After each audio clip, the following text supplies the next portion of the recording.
My stepdaughter started coming to me more, whispering, "Can I tell you something?" Then one night she said, "I don't feel safe when dad gets mad." I froze, because I didn't know that sentence was going to destroy my marriage. At the time, it felt small, quiet, like something I was supposed to handle carefully, not something that would split everything in half. It was late. The house was already dark, the kind of silence where you can hear every little movement. Stephen had gone to bed early, like he usually did after long days at work. He didn't like staying up, didn't like talking things out. If nothing was actively wrong, then to him, everything was fine. I was in the living room finishing something on my laptop when I heard a soft knock behind me. I turned, and Amy was standing there in the hallway. She looked smaller than usual. Shoulders pulled in, hands tucked into her sleeves like she didn't know what to do with them. "Hey," I said quietly. "You okay?" She hesitated. Just stood there for a second like she was deciding something. "Can I talk to you?" she asked. Her voice was low. "Careful." I nodded and closed my laptop. "Yeah, of course." We went to her room. I sat on the edge of her bed, and she stayed standing for a moment before slowly sitting across from me. She kept looking at her hands, rubbing her fingers together like she was nervous. I remember thinking this was just one of those moments. School drama. Friend problems. Something normal. Whatever it is, I told her, "You can tell me." She didn't answer right away. Then she said it. "I don't feel safe when dad gets mad." It didn't sound dramatic. That's what made it worse. It was quiet. Flat. Like she had already said it to herself 100 times. My chest tightened immediately. "What do you mean?" I asked, trying to keep my voice steady. She shrugged, but it wasn't a real shrug. It was defensive, like she was already bracing for me not to believe her. "He just gets really close," she said. "And sometimes he grabs my arm when I try to walk away." I felt something drop in my stomach. "Has he hurt you?" I asked. She shook her head quickly. "Not like that. He just squeezes too hard. And he yells.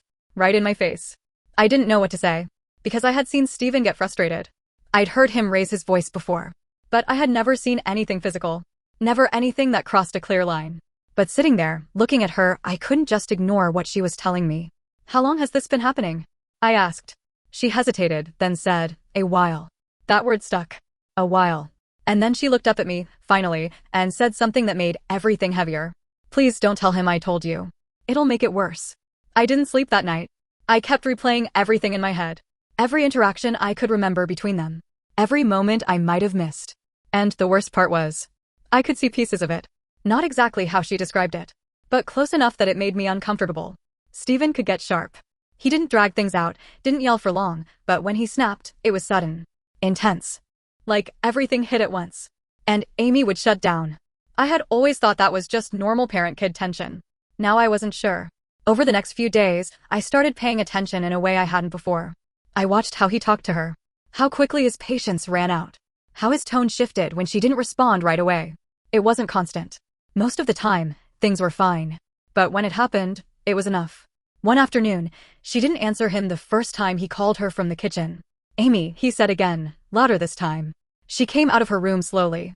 "I told you to bring your backpack down," he said, already irritated. "I was coming," she muttered. "Don't give me that attitude," he snapped, stepping closer to her. I felt it immediately. That shift. "It's fine," I cut in, trying to keep things calm. "She's here now." Stephen looked at me. Not angry. Just confused. Like he didn't understand why I was stepping in. "I've got it," he said. "I know," I replied, softer. "I'm just saying it's not a big deal." There was a pause. Then he backed off slightly, but I could tell he didn't like it. Amy went quiet instantly. Grabbed her bag. Didn't say another word. That moment stayed with me. Because it looked small. From the outside, it was nothing. But from where I was sitting, it felt different. Like something just under the surface I hadn't noticed before. After that, I started stepping in more. Not aggressively. Just small things. Softening his tone. Interrupting when it felt too tense. Redirecting conversations before they escalated. He noticed. Of course he noticed. One night, after Amy had gone to bed, he turned to me while we were in the kitchen. "Why do you keep jumping in like that?" he asked. I froze for a second. "Like what?" "With Amy," he said. "Every time I try to handle something, you step in." "I'm not stepping in," I said quickly. "I just don't like how tense it gets sometimes." His expression tightened slightly. "I'm her parent," he said. "I know," I replied. "I'm not saying you're not. I just think maybe we could handle things a little differently." "Differently how?" he asked. I didn't have a clean answer. Because I couldn't tell him the real reason. Not yet. So I said, "I just don't think everything needs to escalate that fast." He let out a quiet breath, like he was holding back something. "It doesn't escalate unless she pushes it," he said. You don't see the whole thing. That stuck with me too. Because maybe he was right. Maybe I didn't see everything. But I couldn't ignore what she told me either. Over the next couple of weeks, Amy kept coming to me. Always when he wasn't around. Always quiet. He slammed the door again. He got really close today. He was mad and didn't say anything, which is worse. None of it sounded extreme. But all of it together, it built something.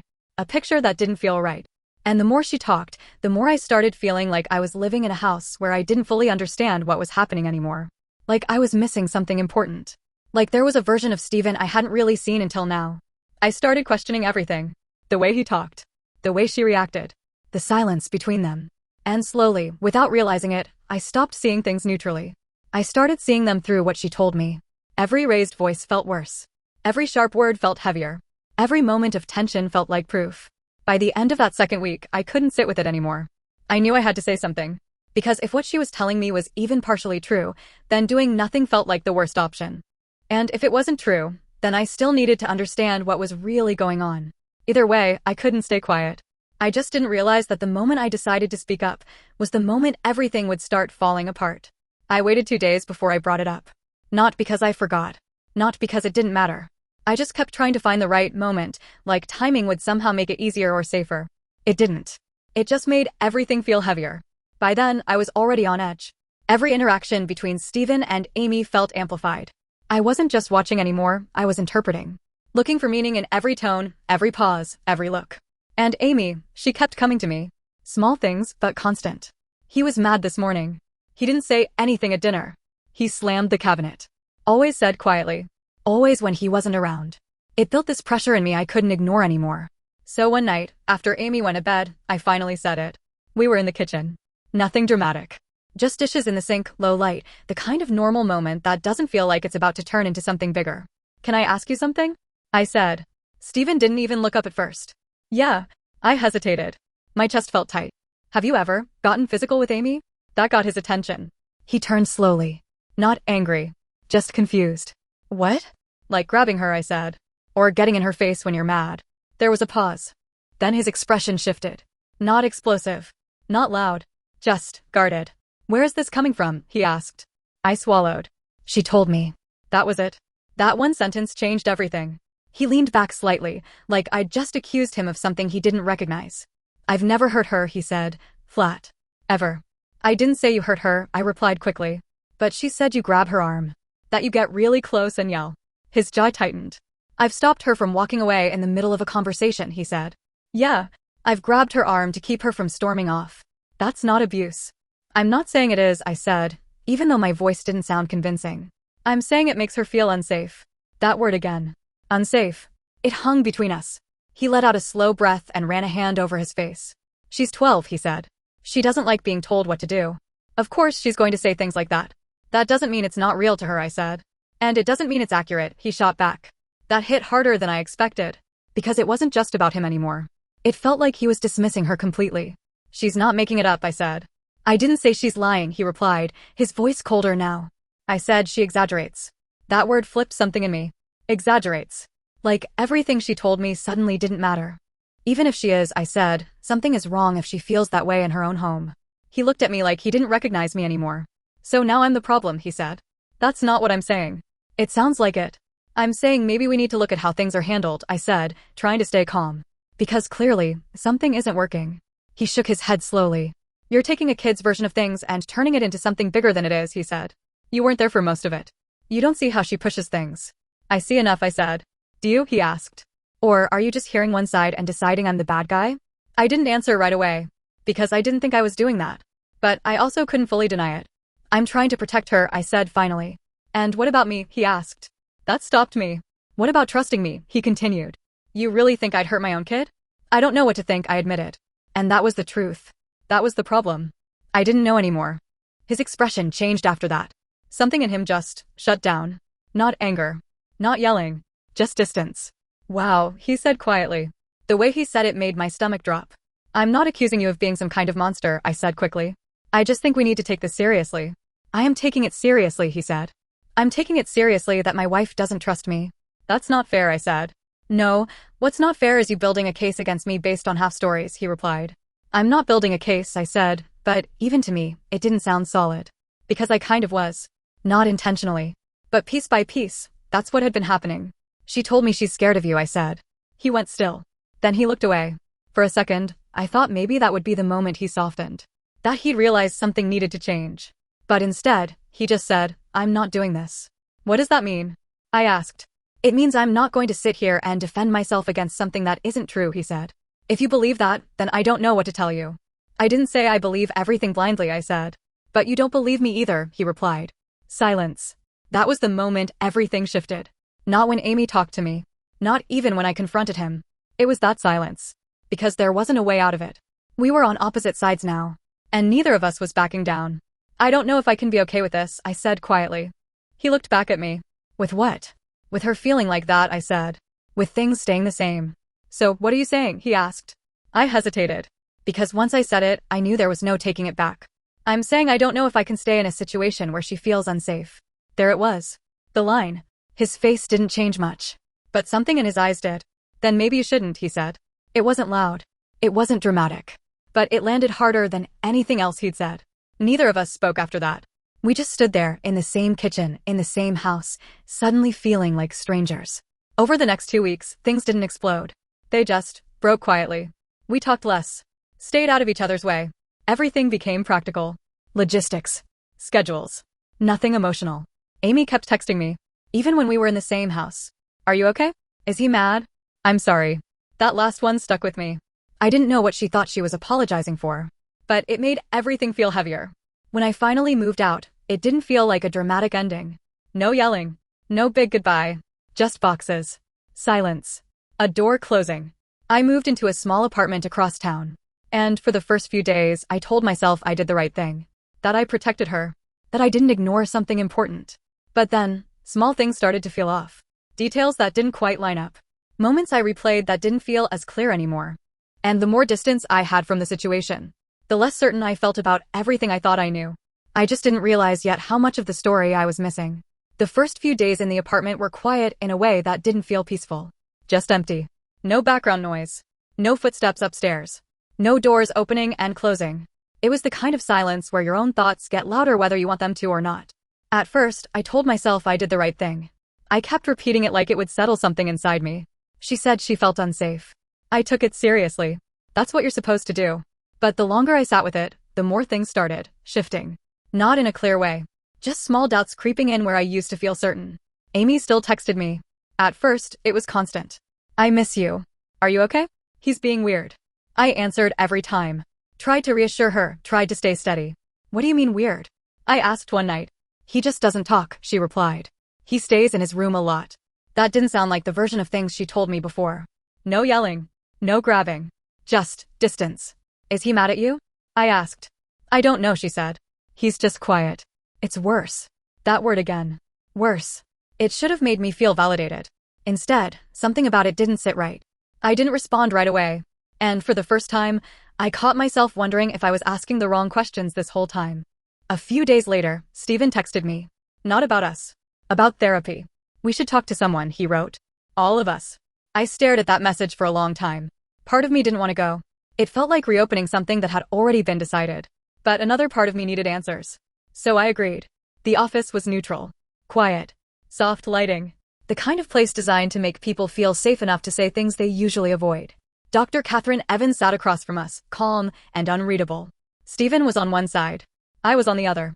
Amy sat between us, smaller than I remembered. That hit me harder than anything. Because for a second, all I could see was a kid caught in the middle of something bigger than her. We started slow. Basic questions. Why we were there. What had happened? Stephen kept his answer short. I've never hurt her, he said at one point, looking directly at the therapist. I've been strict, sure. I've raised my voice. But I've never crossed a line. Then it was my turn. I explained what Amy told me. The arm grabbing. The yelling. The way she said she felt unsafe. Saying it out loud again made it sound heavier. More serious. More final.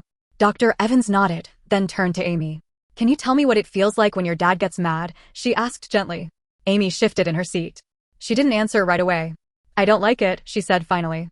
What don't you like about it? The therapist asked. He gets loud, she said. And he gets close. Has he ever hurt you physically? Dr. Evans asked. Amy hesitated. That hesitation felt longer than it probably was. Not really, she said. Not really. I felt something in my chest tighten. Dr. Evans didn't react. Just nodded. Can you explain what you mean by that? She asked. Amy looked down at her hands. He grabbed my arm before, she said. But not like, bad. Stephen stayed still. Didn't interrupt. Didn't defend. That almost made it worse. Did it hurt? Dr. Evans asked. A little, Amy said. But just for a second. That wasn't how she told it before. Before, it felt heavier. Scarier. Now it sounded smaller. Still not great. Still not something to ignore. But not what I had built it into in my head. Dr. Evans leaned forward slightly. How often does that happen? She asked. Amy shrugged. Not a lot. Silence filled the room. Then Dr. Evans asked something I wasn't expecting. Amy, do you ever feel like you don't get enough attention from your dad? Amy's head snapped up slightly. That reaction alone said something. I don't know, she said. It's okay if you're not sure, the therapist said calmly. You can take your time. Amy's eyes started to water. And suddenly, the whole tone of the room shifted. She started, then stopped. It's okay, Dr. Evans said again. Amy wiped her face quickly. I just wanted him to listen to me, she said. My chest tightened. He listens to her, she added quietly. Her. Me. The room went still. What do you mean by that? Dr. Evans asked. Amy sniffed. Before she moved in, it was just me and him, she said. And then after, he was always busy or tired. And when I talked, he would just tell me what to do. She paused. But when she talks, he listens, she said. I felt like I couldn't breathe for a second. Because I had never thought of it like that. Not once. So when you talk to Jessica, Dr. Evans said carefully, does it feel different? Amy nodded. She listens, she said. There was no accusation in her voice. No manipulation. Just honesty. And when you told her about your dad getting mad, the therapist continued, what were you hoping would happen? Amy hesitated again. Then she said it. I thought maybe she would make him stop. That sentence landed hard. Not because it was shocking, but because it suddenly made everything before it feel different.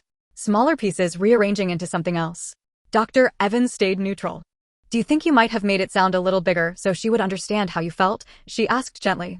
Amy didn't answer right away. She just cried quietly for a few seconds. Then she nodded. A little, she whispered. That was it. That one moment. Everything I thought I knew just shifted. Not completely. Not cleanly. But enough that I couldn't hold on to the same certainty anymore. I glanced at Stephen.